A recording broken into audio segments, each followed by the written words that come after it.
What they tried to erase. Palestinian civil life in the 1920s. For nearly a century, these images have slept in silence. Fragile strips of 35mm film, scattered across global archives, decaying, flickering, almost forgotten. What you're about to see is all that remains of a world many insisted never existed. But the ghosts in this celluloid have a heartbeat. And today, we're bringing them back to life. These reels, scratched and warped, on the edge of chemical collapse, hold the last surviving glimpses of 1920s Jaffa and Haifa. A stolen era of elegance, captured in fragments, a century-old memory, waiting to be restored. As we peel back layers of grain and damage, a forgotten world begins to reappear. A world of movement, a world of color, a world of people who lived, dreamed, and built lives long before the lines of history were redrawn. Watch closely. This is Jaffa alive with markets and merchants, the hum of a modern port city. This is Haifa, cosmopolitan and coastal. Students walking to school in pressed uniforms. Look at the fashion, the confidence, the ease of people moving through their streets. These are not distant, anonymous figures. They are teachers, doctors, tailors, cafe owners. A sophisticated urban middle class dressed in global styles, rooted in local tradition. This is the Palestine your grandparents knew, a Palestine rarely shown, and often erased. Every stabilized frame restores more than an image. It restores dignity. The tilt of a hat, the laughter of children outside a coastal school, the quiet pride of a merchant arranging his goods at dawn. These moments were never meant to be extraordinary. They were simply life. And yet today, they feel revolutionary. Because to see Palestinians living ordinary, modern, urban lives is to confront a century of narratives that tried to silence them. Restoring these films is not just a technical process. It is an act of return, a cinematic homecoming. For many descendants, this is the first time seeing their ancestral cities alive, bustling, unbroken. A reminder that history did not begin with displacement and identity did not begin with loss. These images challenge erasure simply by existing. They insist on being seen. As digital preservation grows in 2020 seas, these restored reels become more than artifacts. They become a living archive for everyone who refuses to let memory fade. By sharing, preserving, and contributing to open source archives, we ensure these flickering ghosts will never be lost again. Because a restored past is not just a window into what was. It is the foundation for imagining a dignified, recognized future. This is not just restoration. This is reclamation. This is remembrance. This is return. What they tried to erase, we bring back to light.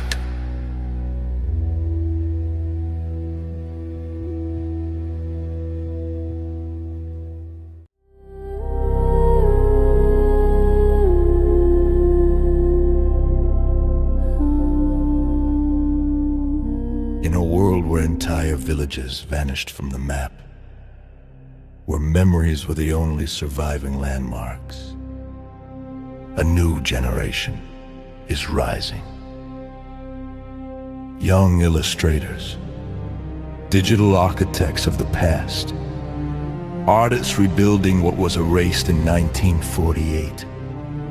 Through pixels, through paint, through the glow of a digital canvas. They are resurrecting lost Palestinian villages with breathtaking precision. This is not nostalgia. This is resistance. This is counter-mapping, a rebellion drawn line by line. From grainy photographs of 1948 to vibrant digital worlds alive with color. These artists are restoring courtyards, rooftops, orchards, and the quiet beauty of homes that no longer stand. They sit with elders, the last witnesses. They gather fragments of memory, the scent of jasmine, the warmth of limestone at sunset, the curve of a staircase carved by a father's hands. And from these fragments, they rebuild entire worlds. In an age of endless scrolling, their images cut through the noise, inviting millions to walk through villages that were wiped from the earth. For descendants, these illustrations are more than art. They are a return, a doorway into a past they never got to see, a healing of wounds carried across generations. And now, the movement goes global, viral exhibitions, interaction maps, testimonies woven into digital landscapes, history retold through the pulse of the internet. The future is already unfolding, AI-assisted reconstruction, VR journeys through pre-1948 Palestine, immersive soundscapes built from memory itself. The villages may be gone, but their blueprints endure. Preserved, shared, reimagined. This is more than art! This is remembrance! This is resistance! This is the digital return to a homeland that lives on because its people refuse to let it disappear.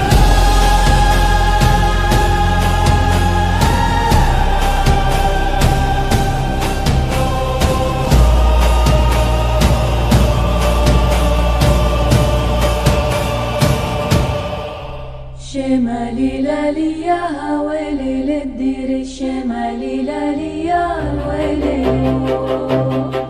عالي الليلة الابواب هولو تفتح شمالي لاليا ويلي. Look closely, because within this thread lies a map, a memory, a world. For over a century, Palestinian women stitched more than beauty into silk.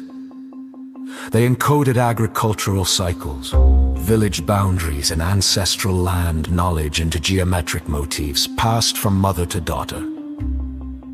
What if a simple cross-stitch was actually a sophisticated data map? These century-old embroidery patterns aren't just art.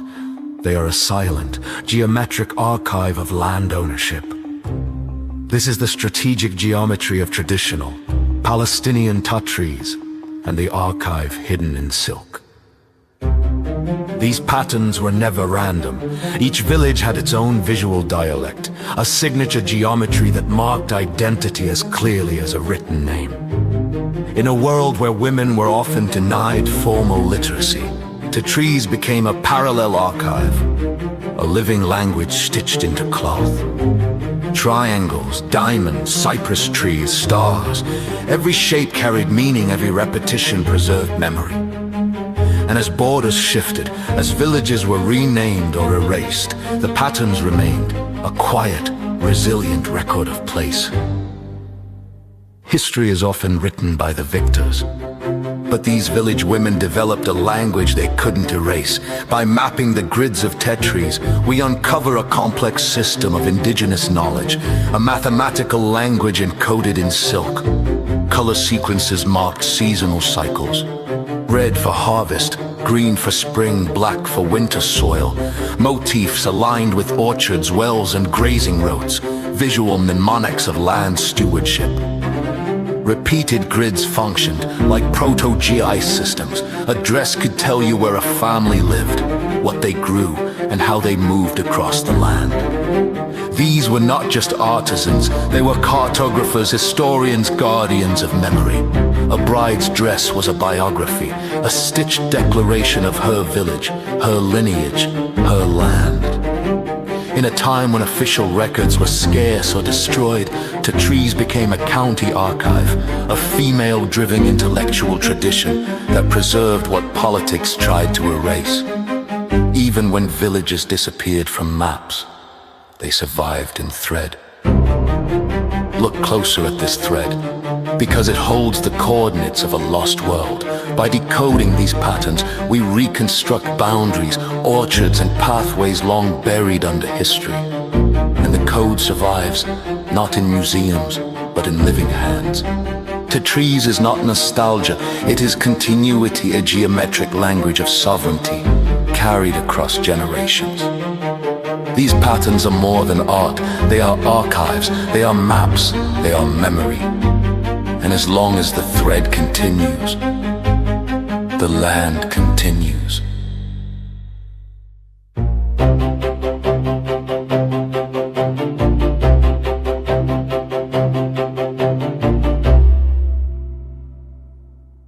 Palestinian art has always been more than creativity. It is memory. It is identity. It is resistance. Before galleries and museums, art lived in the villages, in Idreese embroidery, in carved stone, in pottery and calligraphy, in the colors of the land. After 1948, when hundreds of villages were erased, art became a lifeline, a way to hold on to places that could no longer be reached, a way to say, we were here, we are still here.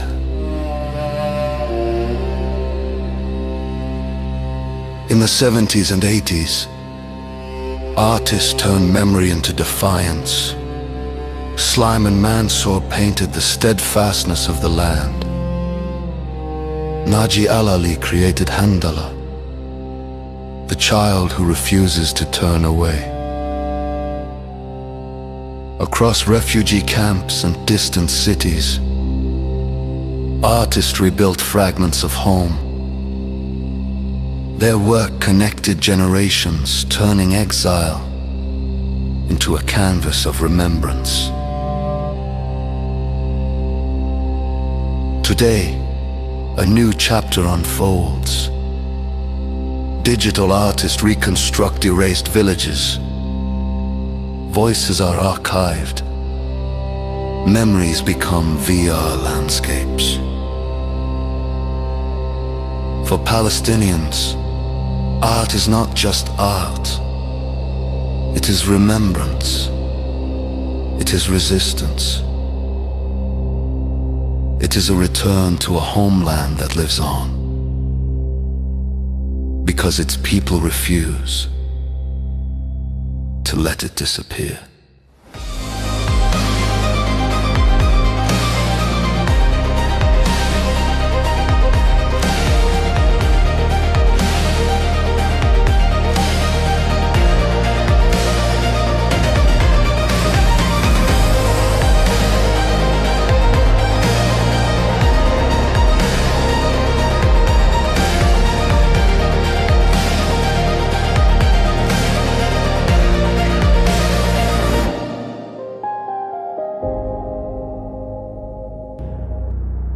In a world where a people were scattered, where borders shifted and entire homelands vanished from the map, a new kind of archive emerges, not carved in stone, not stored in museums, but painted, stroke by stroke, by artists living in exile. These are not just oil paintings. They are the last standing records of a landscape under erasure.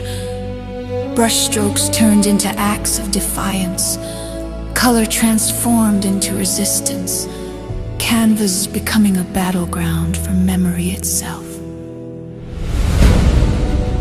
Look closely at these textures. Every ridge of paint is a bridge, connecting a scattered diaspora to the soil they can no longer touch. In studios thousands of miles from home, the first brushstroke carries the weight of an entire nation, a trembling hand, a foreign light, a horizon remembered, not seen. Through frantic impasto, through delicate detail, through the stubborn persistence of color, exiled artists rebuild what was taken. They recreate the scent of orchards, the heat of stone walls at dusk, the silhouettes of mountains that no longer appear on modern maps. These paintings are portable museums for a generation denied access to physical archives. They encode trauma in traditional aesthetics, hide symbols of survival in every layer of oil, and transform grief into a visual language shared across continents. In 2026, as digital documentation races to preserve what remains, these canvases stand firm, tactile, permanent, unyielding, a reminder that memory is not just preserved, it is protected. Across the diaspora, a virtual nationhood forms, built from recurring motifs, shared colors, and horizons painted from memory and satellite imagery. International exhibitions force the world to look, to acknowledge the existence of a people who refuse to be erased. The art shifts from mourning a lost past to asserting a sovereign cultural future, from victimhood to stewardship, from silence to a chorus of exiled brushes demanding to be seen. Because every stroke is more than art. It is a bridge, a testimony, a promise that no identity, no matter how displaced, can ever be fully exiled.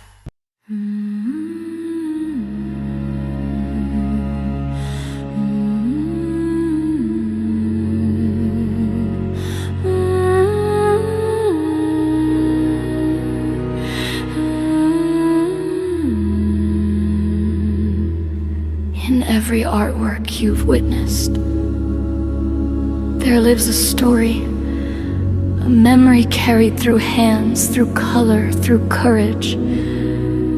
These are not just paintings, they are echoes of a people and reminders of how art keeps identity alive. To every art student watching, your creativity is not just a skill, it is a responsibility, a way to honor the past, and a way to shape what comes next. So keep creating, keep questioning, keep protecting the stories only you can tell. Because memory isn't just preserved, it's protected by artists like you.